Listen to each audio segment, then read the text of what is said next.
श्री स्वामी समर्थ। तुम्हा सर्वांचं माझ्या यूट्यूब चॅनलवरती अगदी मनापासून स्वागत करते। तुमच्या मनातील सर्व काही चांगल्या इच्छा स्वामी महाराज नक्की पूर्ण करो हीच स्वामी चरणी प्रार्थना करते आणि आजच्या व्हिडिओला सुरुवात करते। आजचा व्हिडिओ खूप महत्त्वाचा आहे। आपल्या ह्या धावपळीच्या जीवनामध्ये बऱ्याच गोष्टींना आपल्याला समोर जावं लागतं। मग ते आपल्या घरापासून जर तुम्ही जॉब करत असतील तर तिथपर्यंत बऱ्याच गोष्टीचा सामना आपल्याला करावा लागतो। पण कधी कधी काय होतं की आपल्या घरातच सतत वादविवाद होतात, म्हणजे सतत काही ना काही कारणावरनं भांडणं होतात, एकमेकांचे विचार एकमेकांना पटत नाही, प्रत्येकजण आपली मनमानी करत असते, कोणी कोणाचा ऐकत नाही। असे विचार जर सतत घरामध्ये जर वाद होत असतील किंवा असे विचार जर तुमच्या घरामध्ये घडत असतील तर आपलं सुद्धा प्रत्येक म्हणजे व्यक्तीचं सुद्धा कोणी जरी आपल्या घरामध्ये आलं तर त्यांचं सुद्धा मन लागत नाही। असं वाटतं की काय सतत भांडणं करताय किंवा त्यांच्या घरामध्ये खरंच काहीतरी असेल, बाधा झाली असेल, काही असेल असं आपल्या मनामध्ये सुद्धा आणून देत असतात काही। मग आपलं मन सुद्धा म्हणतं नाही आमच्या घराला नजर लागली काय की कोणाची, किंवा कोणी आमच्यावर काहीतरी बाधा केली का, काही झालं का, किंवा असं बरेच विचाराने आपण गुंतून जातो।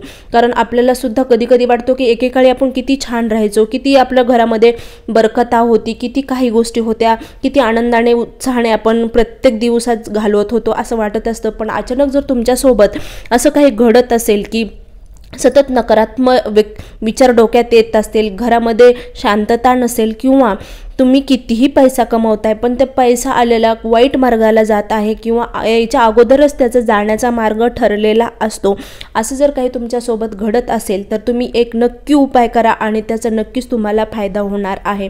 जरी पितृदोष जरी तुम्हाला असेल तरी पण त्याचा फायदा तुम्हाला होणार आहे, किंवा वास्तुदोष तुमच्या घरामध्ये असा काही वास्तुदोष असेल, किंवा तुम्ही तुमच्या घरामध्ये कोणाला म्हणजे तुमच्या घरातल्याला कोणाची नजर लागलेली असेल घराला।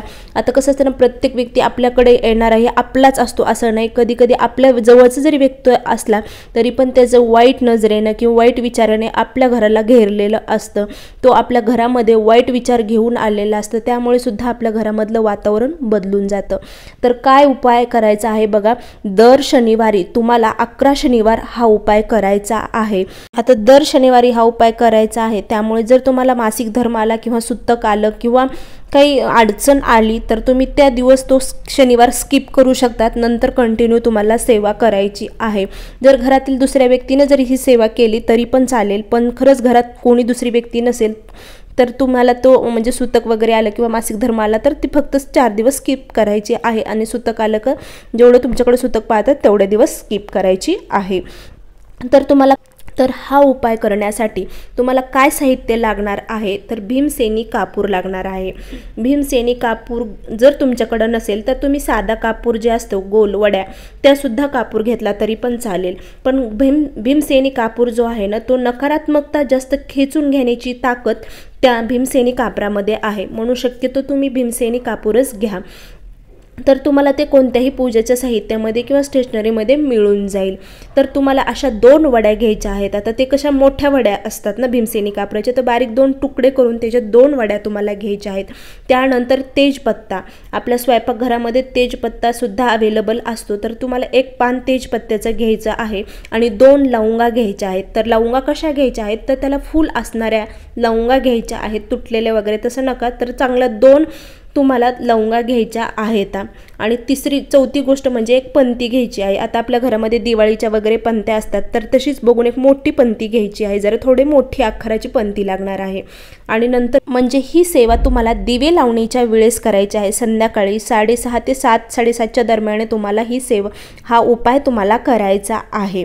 तर काय करायचं आहे, ती जी पंती आहे ती मोठ्या आकाराची पंती घ्यायची आहे आणि आपला मेन दरवाजा जो यायचा जायचा दरवाजा मेन दरवाजा असतो ना आपल्या घराचा त्याच्या उंबरट्यावरती तुम्हाला ती पंती ठेवायची आहे। त्याच्यामध्ये हे तेजपत्राचे बारीक बारीक तुकडे करायचे आहेत आणि त्याच्यामध्ये कापूर ठेवायचे, कापराची जी भीमसेनी कापूर आहे ना तो टाकायचा आहे आणि त्याच्यात 2 लवंगा टाकायच्या आहेत आणि तो प्रज्वलित करायचा आहे कापूर। आणि तो प्रज्वलित केल्यानंतर आता तुम्हाला माहिती आहे की ते पूर्ण असं तडतड आवाज येणार आहे, कारण आपण त्याच्यामध्ये लवंगा टाकलेला आहेत। तर ही म्हणजे उपाय करताना तुम्ही बाहेरूनच बसायचं आहे तुम्हाला आणि हा उपाय करायचा आहे। आणि तुम्ही ज्यावेळेस ते प्रज्वलित करताल तर तुम्हाला घरामध्ये यायचं आहे नंतर, आणि तुम्हाला आपल्या घरामध्ये देवघरासमोर बसायचं आहे आणि मोबाईलवरती किंवा मोठ्याने तुम्हाला मोठ्या आवाजामध्ये आपल्या घरामध्ये सगळीकडे तुमचा आवाज घुमला पाहिजे, की कानाकोपऱ्यामध्ये तुमचा आवाज गेला पाहिजे, या प्रकारे तुम्हाला तारक मंत्र म्हणायचा आहे. मोठमोठ्याने म्हणजे फक्त आपल्या घरामध्ये त्याचा आवाज, त्याचा प्रभाव, त्या मंत्राचा प्रभाव आपल्या घरामध्ये म्हणजे ती आपण तिकडे उपाय करतोय आणि आपल्या घरामध्ये त्या मंत्राचा प्रभाव आपल्या घरामध्ये पडावा, यासाठी आपल्याला थोड्या मोठ्या आवाजाने तारक मंत्र म्हणायचा आहे. जर तुम्ही हा उपाय केला तर नक्कीच तुम्हाला त्याचा फायदा होणार आहे. म्हणजे तुमच्या घरामध्ये जी इडापिडा आहे किंवा वाईट नजर लागलेली आहे, घरामध्ये वास्तुदोष आहे, किंवा तुम्ही भरपूर काही म्हणजे तुमची कोणतीच करण्याची असं कसं तुमचे विचारामध्ये गुंतून गेलेले आहेत की आता काय करावं, घरामध्ये बरकता येत नाही, किंवा वाईट प्रवृत्ती चालू आहे, किंवा वाईट दोष झालेला आहे तुमच्या घरावरती, कोणाची तरी नजर लागलेली आहे, घरामध्ये मन लागत नाही किंवा करमत नाही, काही करण्याचा उत्साह नाही आहे, अशा वेळेस तुम्ही हा उपाय नक्की करून बघा. नक्की तुम्हाला त्याचा फायदा होणार आहे. हे जर तुम्ही वस्तू आपल्या मेन उंबरट्यावरती जाळल्या तर नक्कीच तुमच्या घरातली जी काही इडापिडा आहे त्याचा नाश होणार आहे आणि तुम्ही सकारात्मकता जे विचार आहेत, ऊर्जा आहेत, त्याच्याशी तुमच्या घरामध्ये विचारसरणी जोडणार आहेत. तुम्ही सुद्धा त्या विचाराशी जोडले जाणार आहात.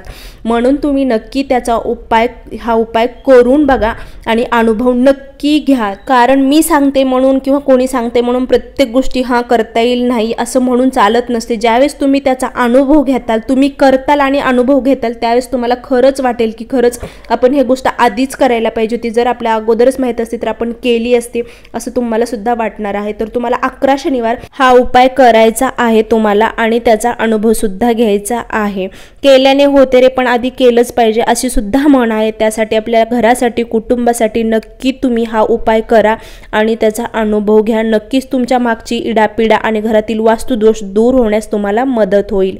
तर या प्रकारे खरंच आजचा व्हिडिओ होता. व्हिडिओ आवडला असेल तर नक्की लाईक करा, शेअर करा आणि सबस्क्राईब करायला मात्र विसरू नका. श्री स्वामी समर्थ. जय जय स्वामी समर्थ.